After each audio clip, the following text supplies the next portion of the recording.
আসসালামু আলাইকুম প্রিয় বন্ধুরা, আপনি ফেসবুকে একটা ভিডিও দেখছেন, সেই ভিডিওর পরবর্তীতে অনেক খোঁজাখুঁজি করার পরও খুঁজে পাচ্ছেন না। তো আজকের ভিডিওতে দেখাবো আপনার দেখা ভিডিও কিভাবে সহজেই খুঁজে পাবেন। তো এরকম ইম্পর্টেন্ট ভিডিও পাইতে আমার চ্যানেলটি সাবস্ক্রাইব করবেন ও ফেসবুক পেজ থেকে দেখে থাকলে ফেসবুক পেজটি অবশ্যই ফলো দিয়ে রাখবেন। চলেন দেখে নেওয়া যাক। আপনার হাতে থাকা মোবাইলটির ফেসবুক অ্যাপে প্রবেশ করবেন।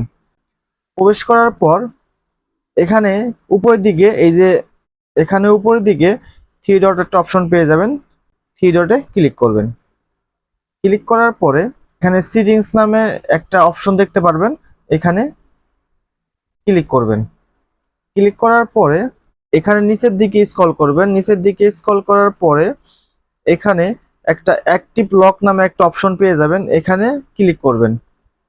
ক্লিক করা হয়ে গেলে এখানে অনেকগুলো অপশন দেখতে পারবেন, এগুলো বাম দিকে টানিয়ে নিয়ে আসবেন।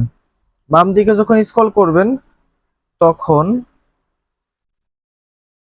এখানে একটা অপশন দেখতে পাইতেছি ভিডিও ওয়াচ, এর উপরে ক্লিক করবেন। এর উপরে ক্লিক করলে এখান থেকে আপনার যে ভিডিওগুলো দেখতেছেন কিংবা আগে পরে কখন কোন ভিডিওগুলো আপনি দেখছেন এখানে যে ভিডিওগুলা এই যে সবগুলা আপনি এখানে দেখতে পারবেন। এখান থেকে আপনি যে ভিডিওটা প্রয়োজন কিংবা যে ভিডিওটা খুঁজে পাইতেছেন না সেই ভিডিওটা এখান থেকে দেখে নিতে পারেন।